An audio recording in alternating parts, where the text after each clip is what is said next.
বিশ্বনবীকে একটা ভিক্ষুক বিশ্বনবী চাদর পরিহিত অবস্থায় ছিলেন।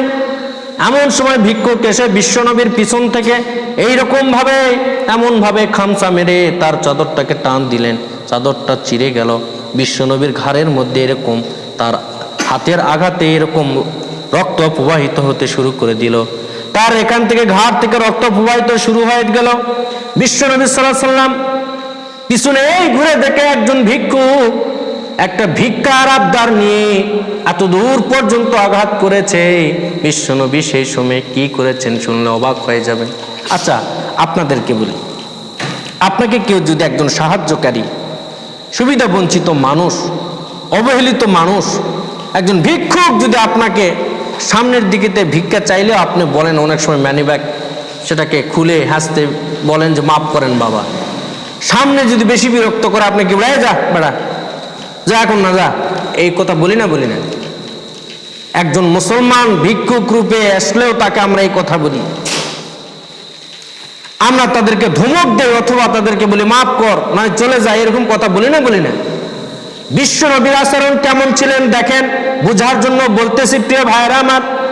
বিশ্বনবী একজন ভিক্ষুককে অবহেলিত নজরে দেখায় নাই, বিশ্বনবী একজন ভিক্ষুককে অবহেলা করেন নাই।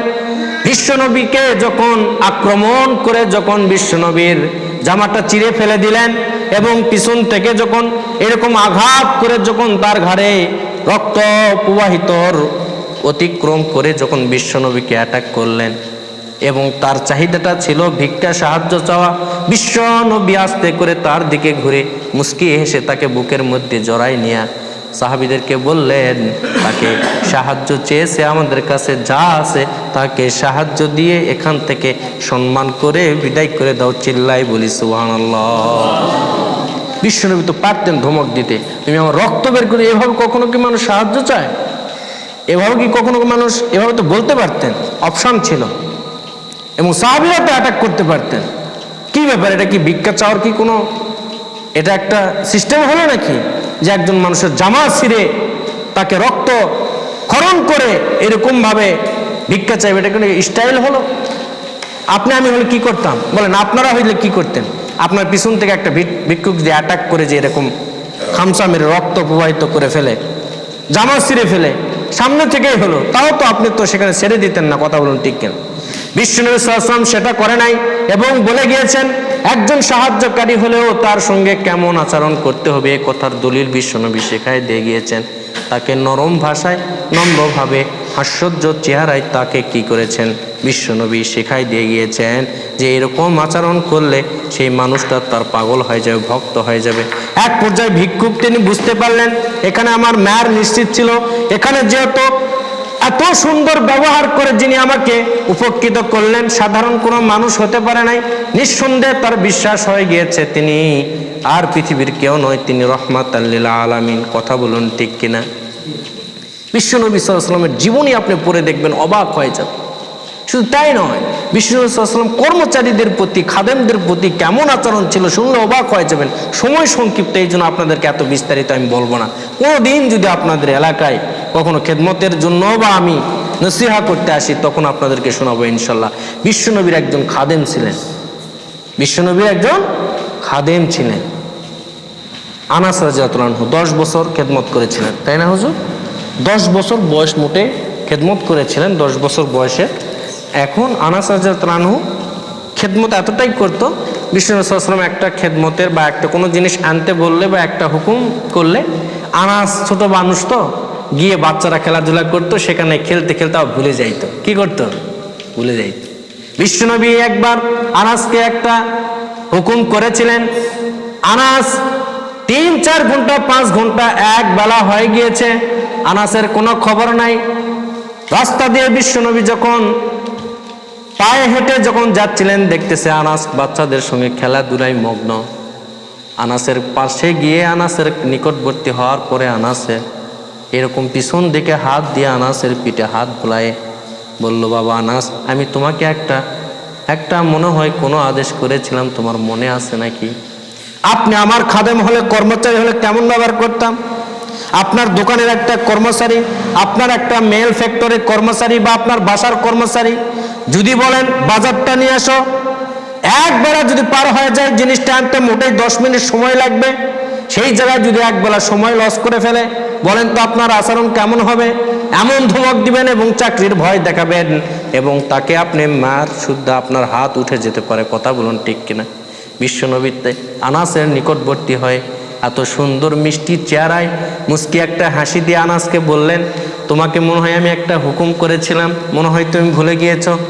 বলেন তো আনাস এমন সংশোধন হয়েছিলেন, আর কখনো ভুল করে নাই। ওই রকম ভুল তো দূরের কথায়, ওই রকম ভুলের আশপাশেও আনাস আর কোনো দিন যায় নাই।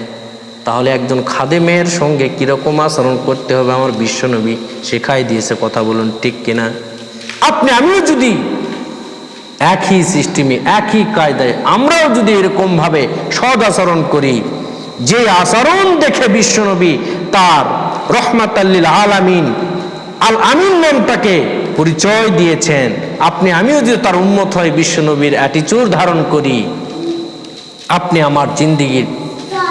আমার জিন্দিগির পুরা আচরণের সৌন্দর্যটা ফিরে দিবেন সে আল্লাহ। কথা বলুন ঠিক কিনা? যে আল্লাহ তাআলা তার বন্ধুকে এত আচরণ দান করতে পারে, সেই বন্ধুর উম্মতদেরকেও দিতে পারবে। কথা বলুন ঠিক কিনা? আমাদেরকে শুধু একটু ভাবতে হবে, আমাদেরকে শুধু একটু চেষ্টা করতে হবে। আমরা করার জন্য রাজি আছি তো ইনশাল্লাহ? আপনাদেরকে বলি প্রিয় ভাইয়েরা আমার, এই যে অন্ধকার, কিছুক্ষণ আগেই যে আকাশের দুর্যোগ হয়েছে, এই কারণে বিদ্যুৎ সংযোগ নিয়ে আপনাদের কষ্ট হচ্ছে। অনেক কষ্টের মাঝে আপনারা যে বসে রয়েছেন, এই যে আমার কথা শুনতেছে, আপনাকে বিরক্ত হচ্ছেন? বিরক্ত হচ্ছেন?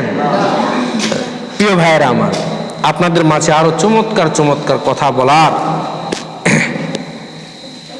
হুজুর আপনাদের পরবর্তীতে উপস্থিত তারা থাকবেন। আমার সামনে ইনশাল্লাহ আমার এক উস্তাদ, তিনিও মাশাআল্লাহ উপস্থিত রয়েছেন, আপনাদেরকে মূল্যবান কথা শোনাইবে। আপনাদেরকে বলতে চাই, এগুলোর কথা শুধু শুনে বাদ দিলে হবে না। আপনি ডাক্তারের কাছে গিয়েছেন, আপনাকে চিকিৎসা দিয়েছে, একটা প্রেসক্রিপশন ধরায় দিয়েছে, এই 4-5টা মেডিসিন আপনাকে সেবন করলে রোগ থেকে মুক্তি। আপনি প্রেসক্রিপশনটা নিয়ে এসে যদি ড্রয়ারের মধ্যে ঢুকিয়ে রাখেন, মেডিসিন না কিনেন, যদি মেডিসিন না সেবন করেন, বলেন তো সেই রোগ থেকে মুক্তি পাবেন? পাবেন না। আপনাদেরকে আপনাদের আচরণ, বিশ্বনবী সাল্লাল্লাহু আলাইহি ওয়াসাল্লামের জিন্দেগি থেকে অনেক চমৎকার কথাগুলো আপনাদেরকে শোনানো হচ্ছে। এগুলো যদি আপনি মেডিসিন রূপে যদি সেবন করে যদি জিন্দেগিতে আমল না করেন, আপনি এইরকমই থেকে যাবেন।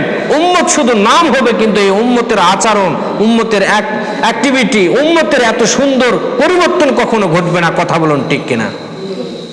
সম্মানিত হাজিরে, বদরের যুদ্ধে বিশ্বনবী সাল্লাল্লাহু আলাইহি ওয়াসাল্লাম কত কষ্ট করেছেন, এই আলোচনার একটু সংক্ষিপ্তভাবে বর্ণনা দিয়ে আলোচনা শেষ করে দেব। প্রিয় ভাইয়েরা, আজকে মুসলমানদের এত কষ্ট কেন? এই যে আপনারা দেখেছেন, মুসলমানদের মধ্যে থেকে ঢাকা বিশ্ববিদ্যালয়ে একজন তোফাজ্জল নামে একটা পাগল, তিনি গিয়েছেন পাগল রূপে, তাকে চোর সাব্যস্ত করে তাকে এমন ম্যারের সিস্টেমই অন্যরকম। একজন চোরকে এমনভাবে ম্যার দিয়েছে, তার মানে এই ম্যার নয় যে তার জীবন প্রাণহানি করতে হবে। কথা বলুন ঠিক কিনা? এটা তো করা যাবে না। আপনি আমি যেই হই না কেন, বিশ্ববিদ্যালয় হোক আর যেই সেক্টর থেকে হোক না কেন, কোনো চোরের অপরাধ এতটুকু হবে না যে তার প্রাণহানি, তার জীবন নিয়ে নিতে হবে। এরকম ম্যার তো কোনো দেওয়া যাবে না। এরকম ম্যার আপনি দিতে পারেন না, এরকম আঘাত আপনি করতে পারেন না। কি কায়দায়, কি সিস্টেমে তাকে মার দেওয়া হচ্ছে, তাকে খানা খাওয়ানো হচ্ছে, খানা খাওয়ার পরে আবার তাকে মেরে ফেলে দেওয়ার জন্য প্রস্তুতি গ্রহণ করানো হচ্ছে, তাকে জীবন কেড়ে নেওয়া হবে, তাকে এলান করে দেওয়া হচ্ছে, তাকে আঘাত করা হচ্ছে, প্রহার করা হচ্ছে, তাকে মারা হচ্ছে। সর্বশেষে তার কি ঘটলো? মারতে মারতে তার মৃত্যুবরণ নিশ্চিত করে দিলেন। প্রিয় ভাইয়েরা আমার, ইসলাম এটাকে সাপোর্ট করে না। আপনি একজন চোর হলে যে চোরকে মেরে ফেলে দিতে হবে, এটাকে ইসলাম কখনোই সাপোর্ট করে না। এই জন্য আমি বলতে চাই, এগুলো আমি নিন্দা জানাই, আমার মন থেকে নিন্দা জানাই। এই জন্য আপনাদেরকে কথাটা বললাম। এই যে আপনারা দেখেছেন গত জুমায় বাইতুল মুকাররমে কত বড় একটা ঘটনা ঘটে গিয়েছে। ইমামতির মসনদ নিয়ে সাবেক ইমাম এসে মসজিদের সালাত কি আদায় হবে, মসজিদের কি নামাজ হবে, বাদী বিবাদীর মতন সংঘর্ষ, সেখানে মসজিদের মতন জায়গাতে জুতা নিয়ে সংঘর্ষ, আপনার চেয়ার নিয়ে সংঘর্ষ, মসজিদের মধ্যে ধাওয়া পাল্টা ধাওয়া, মুসল্লিদের মধ্যে ইমামদের মধ্যে, কথা বলুন ঠিক কিনা? আমি এগুলো তীব্র নিন্দা জানাই। একজন ইমামের আচরণ যদি এটা হতে পারে, এই ইমাম তো কখনো মুসল্লির ডেভেলপ হবে না, কথা বলুন ঠিক কিনা? আপনি ইমামের মসনদে যাদেরকে সম্মানের কাতারে আপনি দাঁড় করান, তাদেরকে সম্মান করেন, তাজিম করেন, এই ব্যক্তিগুলোর হৃদয় আগে ভালো হতে হবে। বাইতুল মুকাররমের ইমাম সাহেব, সাবেক ইমাম সাহেব, তিনি তার মসনদকে টিকানোর জন্য যেভাবে একটা ফিতনা সেখানে শুরু করে দিলেন, আমি মনে করি প্রশাসনকে বলবো তারা যেন তার পদক্ষেপ নেয়, এটার ব্যবস্থা নেয়। আমি সংক্ষেপে বলি, সেটার একটা সুশৃঙ্খলভাবে যেন সেটার একটা পদক্ষেপ প্রশাসন নিতে পারে, জনগণ নিতে পারে, এটা